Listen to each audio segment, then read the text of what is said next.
Hello friend, एक नए class में आप सबका स्वागत है। आज हम बात करने वाले हैं क्लास 6 की एनसीईआरटी सब्जेक्ट हिस्ट्री, जिसमें बात करेंगे हम चैप्टर नंबर पहला। तो आइए जानते हैं इतिहास क्या है। तो इतिहास किसे कहते हैं? आपने सुना होगा एक रफ सा परिभाषा, जैसे कि इति मने बीती और हास मीन्स कहानी। मतलब बीती हुई कहानी को हम क्या कहते हैं? इतिहास कहते हैं। ठीक है, एक बच्चे वाली परिभाषा हो गया। लेकिन अगर आप एक जनरल कंपटीशन की प्रिपरेशन कर रहे हैं तो उसके लिए ये परिभाषा सटीक नहीं होता है। इतिहास का मतलब होता है, हम इतिहास उस कालखंड को कहते हैं जिसमें मानव सभ्यता कैसे विकास की, मानव के साथ जलवायु कैसे कैसे विकास किया। ठीक है, उस टाइम जब मानव की शुरुआती दौर थी तो जलवायु कैसा था। तो एक क्रमिक विकास को हम देखते हैं, मानव को क्रमिक विकास को देखते हैं, उनकी सभ्यता को क्रमिक विकास को देखते हैं। ठीक है, और वर्तमान तक आते हैं। तो बीच की जो कड़ियाँ होती है शुरू से लेके वर्तमान तक, उसको हम क्या कहते हैं? इतिहास कहते हैं। इस बीच में जो सभ्यता, संस्कृतियाँ, टेक्नोलॉजी, जलवायु आदि का विकास हुआ, उसको हम क्या कहते हैं? इतिहास के श्रेणी में। मतलब आज से पहले जो भी घटना घटी, वो राजनीतिक हो, सामाजिक हो, धार्मिक हो, वो सब क्या है? इतिहास है। चलिए आते हैं अब हम चैप्टर नंबर फर्स्ट में। इसमें कहा है क्या, कब, कहाँ और कैसे। ये किसके बारे में कर रहा है? तो ये मानव के बारे में कर रहा है। कह रहा है मानव कब, कैसे और कहाँ और क्या क्या क्या विकास किया, उसके बारे में बात कर रहा है। तो ये क्लास 6 की एनसीईआरटी है। तो आप देखेंगे कि इसमें बच्चे पढ़ते हैं तो ये जो बुक में स्टोरी लिखी गई है, जो इतिहास पढ़ाया गया है, तो एक बच्चे के पर्पस से पढ़ाया गया है। तो ये कहानी स्टोरी बना बना कर पढ़ाया गया है। देखिए यहाँ पे कहता है, रसीदा का सवाल है। रसीदा बैठी क्या कर रही है? अखबार पढ़ रही है। अचानक उसकी निगाह एक सुर्खियों पे पड़ी जो 100 साल पहले की है। मतलब 100 साल पहले कहने का मतलब है इतिहास की बात है। वह सोचने लगी, ये कोई कैसे जान सकता है कि इतने वर्ष पहले क्या हुआ था। ये सोची कि अरे 100 साल पहले की बातें हम कैसे जानेंगे, आखिर हमें जानकारियाँ कैसे मिलेगी। चलिए अब कहता है, देखिए आते हैं हम यहाँ पे। कह रहा है कैसे पता लगाएं। ठीक है, कह रहे कि कैसे हिस्ट्री को कैसे पता लगाएं। 100 साल पहले, 20 साल पहले की कहानियाँ हैं, उसको कैसे हम पता लगाएं। उस टाइम का धार्मिक रीति रिवाज जो है कैसे पता लगाएं, यह जानने के लिए वो क्या होती है? व्याकुल हो जाती है। तो हम क्या करते हैं, कभी कभी हम रेडियो, टीवी वगैरह देखते हैं, अखबार पढ़ते हैं, तो हमें यह सुनने को मिलता है कि पिछले 100 साल या पिछले 10 साल या पिछले 50 साल में ये चीज़ हुई थी, यहाँ पे ये चीज़ था, जो कि अब नहीं है। ठीक है, तो हम टीवी, टेलीविज़न, बुक्स, अखबार आदि के माध्यम से क्या कर सकते हैं? जानकारियाँ अतीत के बारे में निकाल सकते हैं। चलिए अतीत के बारे में हम क्या जान सकते हैं? ये कह रहा है कि अतीत के बारे में हम क्या जान सकते हैं। तो अतीत के बारे में आप क्या जान सकते हैं? बहुत कुछ जान सकते हैं, जैसे कि लोग क्या खाते थे, क्या खाते थे। देखिए, ठीक है, कपड़े कैसे पहनते थे, घर कैसे होते थे, खेतकों की शिकारियों, पशुपालक, कृषक, शासकों, व्यापारी, पुरोहित, शिल्पकारी, कलाकारी, संगीतकार, वैज्ञानिक जीवन जानकारियाँ हासिल कर सकते हैं। ठीक है, चलिए अब आपको पता है कि हम अतीत के बारे में क्या क्या जान सकते हैं। साइंस एंड टेक जान सकते हैं, ज्योग्राफी के बारे में, क्लाइमेट, मानव के बारे में जान सकते हैं, और क्या जान सकते हैं बताइए। और जान सकते हैं धार्मिक। ठीक है, यहाँ पे देखेंगे धार्मिक, एक मिनट, धार्मिक, धार्मिक, राजनीतिक, ठीक है, सामाजिक, और क्या जान सकते हैं? सामाजिक हो गया, धार्मिक हो गया, सभ्यता, ये जान सकते हैं, सभ्यता, मानव विकास, विकास को हम जान सकते विकास को जान सकते हैं। ठीक है, ये सब हम जान सकते हैं। चलिए फिर उनके क्या जान सकते हैं, घर के बारे में जान सकते हैं हम, ठीक है, खाना के बारे में जान सकते हैं हम, कपड़े के बारे में जान सकते हैं, ये सब सारे हम जान सकते हैं। चलिए आइए हम देखते हैं लोग रहते कहाँ थे। ये कह रहे हैं कि लोग रहते कहाँ थे, कई लाख वर्ष पहले की बात है, ठीक है। तो वहाँ पे एक नर्मदा नदी, ये नर्मदा नदी है, ठीक है। नर्मदा ताप्ती ये आपने सुना होगा, ठीक है। जो कहाँ है नर्मदा ताप्ती, विंध्य के बीचों बीच बहती है। और ये दोनों नदियाँ क्या करती है, पश्चिम की ओर बहती है। कैसे बहती है, पश्चिम की ओर बहती है। और ये क्या करती है, अरब सागर में अपना जल गिराती हैं, ठीक है। चलिए वहाँ पे आप देखेंगे नर्मदा नदी को, ठीक है। तो कई वर्ष पहले इस नदी के तट पे क्या करते थे, कुछ लोग रहते थे, ठीक है। अब ये जो लोग रहते थे ये क्या थे, कुशल संग्राहक थे। वो क्या करते, संग्राहक का मतलब समझ लीजिए, संग्राहक का मतलब होता है सामान बटोर कर क्या रखने वाला। संग्रह का मतलब कोई चीज़ को आप स्टोर करके रख सकते हैं, ठीक है। ठीक, अब ये क्या करते थे, पास के जंगल में नर्मदा नदी है, वहाँ पे क्या है, विंध्य पर्वत है, वहाँ पे जंगल है, तो वहाँ पे जाते थे और वहाँ से भोजन, जड़ों के लिए जड़ों, फल तथा जंगल से अन्न उत्पाद क्या करते थे, संग्रह कर लेते थे, बटोर लेते थे। और जानवरों को क्या करते थे, शिकार कर लेते थे, ठीक है। और अपना भोजन क्या करते थे, बनाते थे, या अपना भोजन के लिए वो सामान लाते थे। आगे बात, इसके बाद अगर देखें तो आप उत्तर पश्चिम में सुलेमान और किरथर की पहाड़ी, ठीक है। सुलेमान और आप यहाँ जाएंगे ना, ये अपना भारत का एक क्या है, भारत है, ठीक है, ये भारत है। यहाँ पे आप जाएंगे ना तो यहाँ पे आपको कौन है, अफगानिस्तान वाला इलाका और पाक वाला इलाका मिलेंगे। देखिए यहाँ पे अफगानिस्तान मिलेंगे, यहाँ पे पाक है या आप है, ठीक है। तो यहाँ पे क्या है, सुलेमान की पहाड़ियाँ हैं और किरथर की पहाड़ियाँ हैं, ठीक है। अब यहाँ पे क्या होता है, यहाँ पे भी कुछ ऐसे स्थान मिले हैं जो लगभग कितने हैं, 8,000, 8 का मतलब 1000 समझ लीजिएगा, बीसी पूर्व के हैं, ठीक है। यहाँ पे क्या होता है, स्त्री पुरुष सबसे पहले क्या करते हैं, गेहूँ उगाते हैं। कहाँ पे, यहाँ पे जो सुलेमान है और किरथर की पहाड़ियाँ, वहाँ पे क्या होता है, सबसे पहले गेहूँ जैसे फसल उपजाते हैं, कौन, आदि मानव, ठीक है। फिर ये क्या होते हैं, धीरे धीरे आते हैं तो ये क्या करते हैं, भेड़ और बकरी, गाय बैल जैसे पशु पालक हो जाते हैं, ठीक है। और फिर धीरे धीरे क्या करते हैं, गांव में लोग रहने लगते हैं। दिक्कत है उत्तर पूर्व गारो एवं मध्य भारत के विंध्य पहाड़ी को पता लगे, उत्तर पूर्व गारो। अब ये अपना क्या है, भारत है, ठीक है। तो ये वाले की बात करें, उत्तर पूर्व ये वाला जो पार्ट है ना, यहाँ पे इसकी बात कर रहे हैं। यहाँ पे गारो, जयंतिया है ना, खासी, ये पहाड़ियाँ हैं, गारो, खासिया, जयंती, खासिया, ये जो पहाड़ियाँ हैं मेघालय में, ये मेघालय की बात कर रहा है। कहाँ पे है, गारो पहाड़ी तो मेघालय में है वहाँ। और यहाँ पे कौन है, विंध्य पर्वत है। यहाँ पे भी क्या करते हैं, यहाँ पे आप देखेंगे तो यहाँ पे कृषि का विकास आपको देखने को मिलता है, ठीक है। सबसे पहले चावल उपजाया गया, ठीक है। वह विंध्य के कहाँ, उत्तर में स्थित है, मतलब यूपी के कोल्डिहवा जो है एक जगह, वहाँ पे सबसे पहले चावल का साक्ष्य मिला है। तो वहाँ पे क्या होता है, साक्ष्य मिला है चावल उगाए जाने का। कहाँ पे, आप यहाँ एक मैप में देखेंगे, ठीक है। ये सुलेमान जो आपको दिख रहा है और एक किरथर कहाँ है, अफगानिस्तान में है। ये दोनों इलाका कहाँ है, अफगानिस्तान की है। और ये देखिएगा यहाँ पे पाक है, तो ये पाक की भी बाउंड्री है। यहाँ पे क्या होता है, गेहूँ सबसे पहले उपजाया जाता है, ठीक है। इसके बाद आप देखेंगे विंध्य, ये देखिए आप यहाँ पे थोड़ा सा, यहाँ आप देखेंगे विंध्य की पहाड़ियाँ हैं, ये देखिए नर्मदा है, ये ताप्ती है, ठीक है। तो यहाँ पे क्या होता है, यहाँ पे जो आप देखेंगे ये वाला क्षेत्र आप देखेंगे, यहाँ पे यूपी कोल्डिहवा जो होता है, यहाँ पे चावल का सबसे पहले आपको साक्ष मिलेगा, चावल का, ठीक है।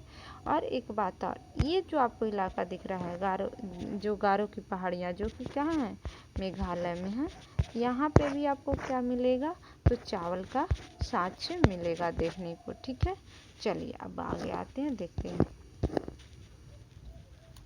कह रहा है कि मानचित्र में सिंधु तथा इसकी सहायक नदियां को पता लगाने का प्रयास करें। ये क्या कह रहा है, ये जो मानचित्र में दिए गए हैं सिंधु और उनकी सहायक नदियां, उनको पता लगाने को, सहायक नदियां उन्हें कहते हैं, सहायक जो बड़ी नदियां में मिल जाती है। मतलब कि देखिए सहायक नदी किसे कहते हैं, एक बड़ी नदी है, ठीक है, ये बड़ी नदी आई, ये नदी है, मान लीजिए ये नदी है कोई, ठीक है, ये छोटी नदियाँ इसमें आके अपना जल क्या करे, इधर से आई, इधर आई, यहाँ से आई, यहाँ से आई, यहाँ से आई, ये क्या कर रही है, जब छोटी नदियाँ क्या करती है, छोटी नदी जो है अपना पूरा जल जो होता है जल, अपना जल क्या करती है, बड़ी नदी में क्या करती है, गिरा देती है, तो उसको हम क्या बोलते हैं, सहायक नदियाँ बोलती हैं। अब मानचित्र में कह रहा है मानचित्र में पता लगे सिंधु और उसकी सहायक नदी। तो आ जाइए मानचित्र पे हम बात करते हैं। चलिए आप देखेंगे ये है सिंधु नदी, जो बुल्लू वाला है ये सिंधु नदी है, ठीक है, ये सतलज है, देखिएगा ये सतलज है, ठीक, इसकी सहायक नदी है। रावी क्या कर रही है, देखिए रावी जो आ रही है वो किस में, चेनाब में अपना क्या कर रही है, देखिए चेनाब में अपना पानी गिरा रहे, ब्यास भी आ रहा है यहाँ पे, क्या चेनाब में मिल जा रही, इधर से झेलम नदी आ रही है और सिंधु में मिल जा रही है। तो ये अगर आप सिंधु नदी के अगर देखेंगे, आप देखिए एक मिनट, अब सिंधु की सहायक अगर पूछेगा तो कौन कौन से हैं, तो ए से सतलुज, ठीक है, आर से रावी और वी से व्यास, ठीक है, जे से झेलम, ठीक है, और सी से चेनाब।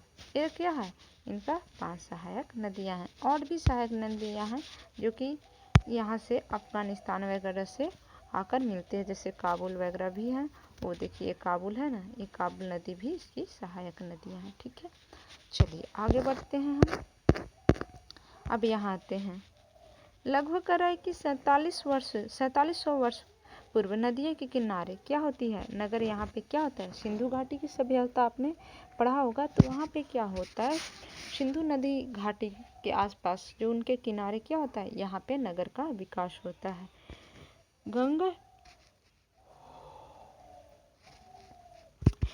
एवं उसकी सहायक नदी के किनारे तथा समुद्र तटवर्ती इलाकों नगर का विकास लगभग कितना वर्ष पहले होता है, 2500 BC पहले होता है। चलिए आइए आगे देखते हैं, गंगा तथा उसकी सहायक नदियाँ सोन का पता लगाएं। क्या कह रहा है, गंगा तथा उसकी सहायक नदी सोन का पता लगाएं। चलिए आइए हम देखते हैं एक बार यहाँ पे मैप में, फिर आ जाइए पीछे, आप देख रहे होंगे ये है गंगा नदी, आपको दिख रहा है ये गंगा नदी, देखिए यहाँ से निकल रही हिमालय से ये गंगा नदी, ठीक है, इधर से आके क्या हो रही है, सोन मिल रही है, जो कि बिहार को क्रॉस करते हुए कहाँ से, इधर से निकलती है सोन, ठीक है, MP से निकल रही है यहाँ से, और ये अमरकंटक के पास से और जा रही है, कहाँ मिल जाती है, बिहार में जाके गंगा के पास, गंगा बिहार में पटना के पास जाकर गंगा में क्या होती है, मिल जा रही है। चलिए आगे आते हैं, देखते हैं अब क्या कह रहा है, गंगा के दक्षिण में इन नदी के आसपास क्षेत्र, ये जो मगध साम्राज्य जो वर्तमान में हम बिहार के नाम से जानते हैं, वो क्या होता है, गंगा के और सोन के संगम पर स्थित था, ठीक है। इसके शासक बहुत ही शक्तिशाली थे, एक विशाल राज का क्या करते हैं, स्थापना करते हैं, ठीक है।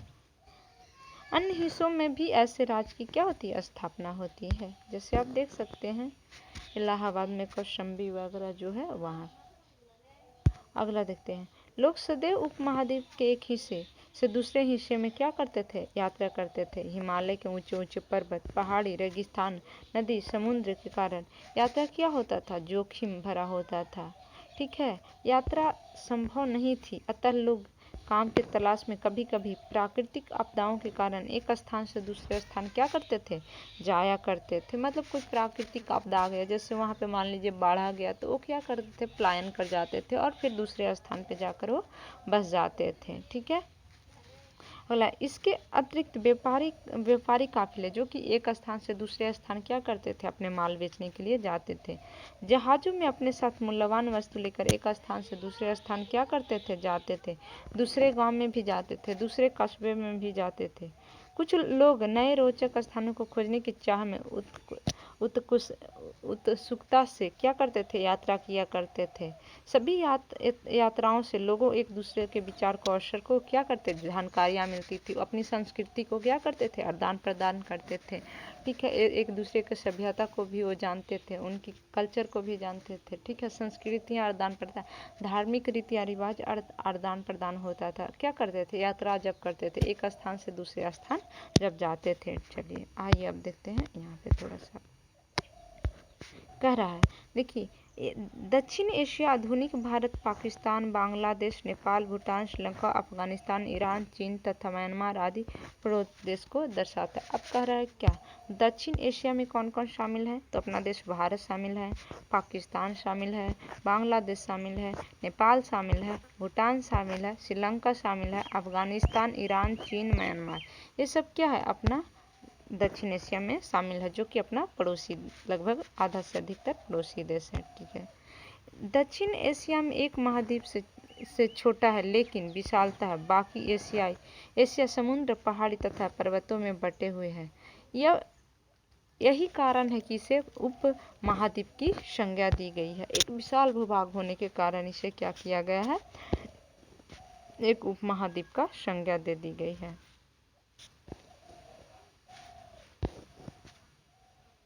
अब चलिए आगे। जैसे देखिए, आज के भी लोग क्या करते हैं, यात्रा क्यों करते हैं, तो कभी कभी आप देखते हैं घूमने की पर्पस से आपका क्या करते हैं, कहीं कहीं जाते हैं तो पहाड़ियाँ, पर्वत, समुद्र, उपमहाद्वीप, प्राकृतिक सीमा का निर्माण करते हैं। हालांकि लोग के लिए इन सीमाओं को पार करना आसान नहीं होता है।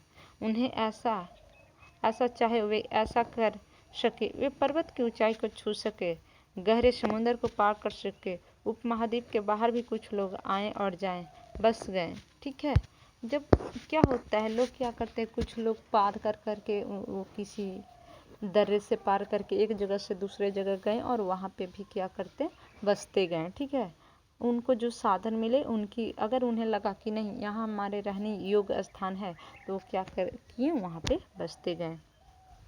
अब देखते, आवागमन से हमारी संस्कृतियाँ, परंपराएं, ठीक है, 100 वर्ष के से लोग पत्थर को तराशने, संगीत रचने, ताकि भोजन बनाने, नए तरीके, एक दूसरे के विचार को क्या करते थे, अपनाते थे। लोग क्या करते थे, जैसे हम आपसे मिले, आप हमसे मिले, तो हम क्या कर, आपका कल्चर को हम अडॉप्ट कर लिए, आप हमारे कल्चर को अडॉप्ट कर लिए। ठीक है, तो इस प्रकार से क्या हुआ, संस्कृतियाँ, धार्मिक रीति रिवाज को आदान प्रदान हुआ। हमारा भोजन, हमारा रहन सहन, कल्चर का क्या होता है, आदान प्रदान होता है। ठीक है, तो कहीं एक दूसरे आने जाने से यही होता है। अब आते हैं अपना देश का नाम। अपना देश का नाम भारत क्यों पड़ा, ऐसे देश का नाम की बात करते हैं।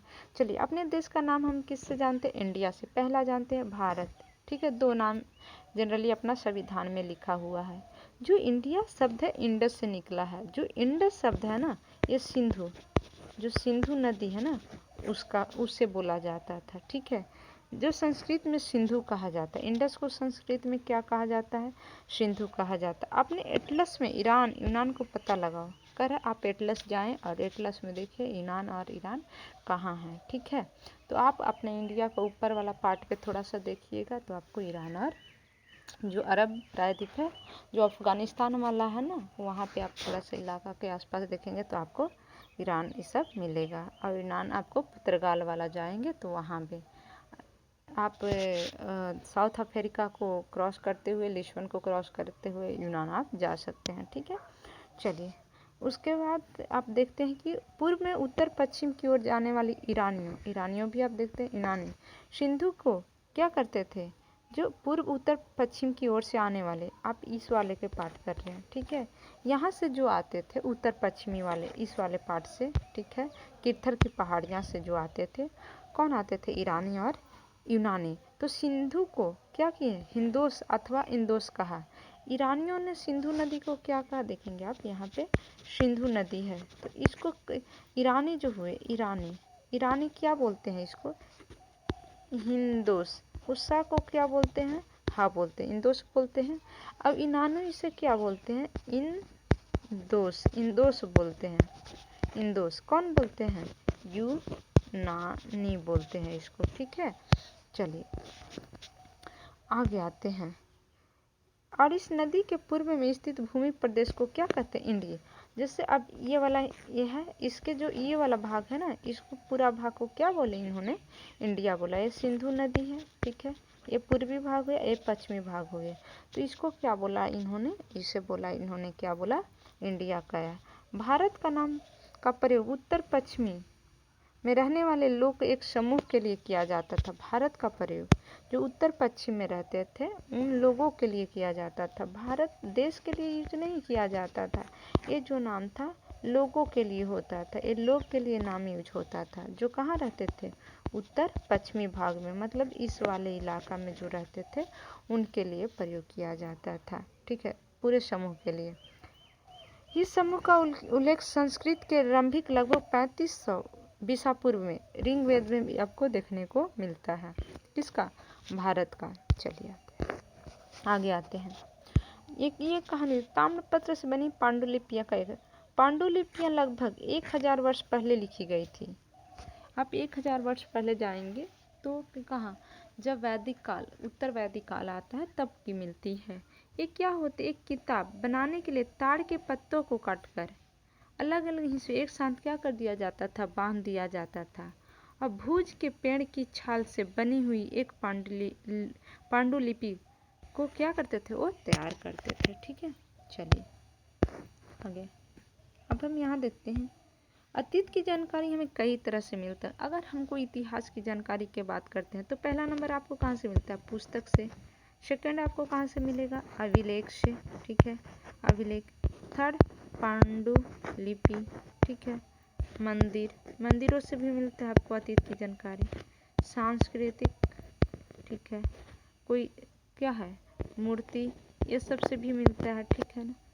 ये सब से क्या होता है? अतीत की जानकारियाँ मिलती हैं। चलिए आगे। अब कर ये पुस्तक हाथ से लिखी होने के कारण क्या कही जाती? पांडुलिपि। पांडुलिपि किससे लिखी जाती थी? तो जनरली हाथ से लिखी होती थी, जिसके कारण इसे पांडुलिपि कहा जाता था। अंग्रेजी में पांडुलिपि के लिए होने वाले जो शब्द है उसे मैन्युस्क्रिप्ट्स कहते थे, जो कि लैटिन शब्द मेनू का अर्थ होता है हाथ, उसी से निकाला गया है। पांडुलिपि प्राय ताम्रपत्र अथवा हिमालय क्षेत्र में उगने वाले भुर्ज नामक पेड़ के छाल से विशेष तरीके से क्या किया जाता था? तैयार किया जाता था। भोजपत्र पर इसे क्या का लिखा जाता था? देखिए इस प्रकार से ये तैयार किया जाता था। चलिए आगे। इतने वर्ष में हमने पांडुलिपि के को क्या कहता है? कीड़े। अब ये ताड़पत्र हैं तो ये धीरे धीरे क्या हो रहे हैं? नष्ट हो रहे हैं। ऐसी कई पांडुलिपि आज भी उपलब्ध है। प्रायः यह पांडुलिपि कहाँ? मंदिर और बिहारों से भी प्राप्त होते हैं। क्यों? क्योंकि वहाँ पे क्या होते थे? ज्ञानी लोग होते थे और वहीं पे इन्हें लिखा जाता था, ठीक है। इन पुस्तकों में धार्मिक मान्यता, व्यवहार, राजाओं की जीवनी, औषधि, विज्ञान आदि प्रकार के विषय के क्या होता है? चर्चा मिलती है। अगर हमें जानकारी है राजाओं के बारे में जानकारी, तो उसके लिए भी पांडुलिपि अति महत्वपूर्ण हो सकते हैं। महाकाव्य, नाटक आदि में भी आपको देखने को मिलता है। कहता है जबकि अन्य प्राकृतिक तथा तमिल में है, कुछ जो है संस्कृत में है और कुछ तमिल में है, ठीक है। प्राकृतिक भाषा का प्रयोग क्या करते थे? आम लोग करते थे। चलिए अब देखते हैं प्राकृतिक भाषा। जैसे आज हम लोग मगही या भोजपुरी अपना अपना लैंग्वेज यूज करते, उसी प्रकार से उस टाइम में क्या होते थे? आम लोग प्राकृतिक भाषा यूज करते थे। चलिए कह रहे अभिलेखों का अध्ययन कर सकते हैं ऐसा लेख जो पत्थर अथवा धातु जैसा अपेक्षाकृत कठोर सतह पर उत्कीर्ण होता था, ठीक है, मिलता था। कभी कभी शासक तथा अन्य लोग अपने आदेश को क्या करते थे? पत्थरों पे खुदवाते थे, अभिलेख पढ़वाते थे, ठीक है। अन्य प्रकार के अभिलेख भी मिलते हैं जिनमें राजाओं, रानी, स्त्री, पुरुष का विवरण क्या होता है? उत्कीर्ण होता है। देखिए ये अभिलेख है, ठीक है, ये पत्थर का है। कंधार से प्राप्त हुआ अभिलेख अशोक नामक शासक के आदेश पर उत्कीर्ण करवाया गया था। यह विषय हम पढ़ेंगे आगे, ठीक है।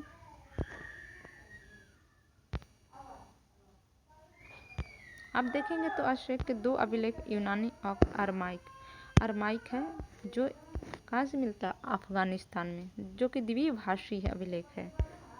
चलिए आगे हम देखते हैं थोड़ा, आइए। क्या तुम बता सकती हो कि कठोर सतह पर लेख लिखवाने का क्या लाभ थे? ऐसा करवाने में क्या-क्या कठिनाई आ सकती है? जैसे देखिए, अगर पत्थर पे लिखवाने से क्या होता है, वो काफ़ी दिन तक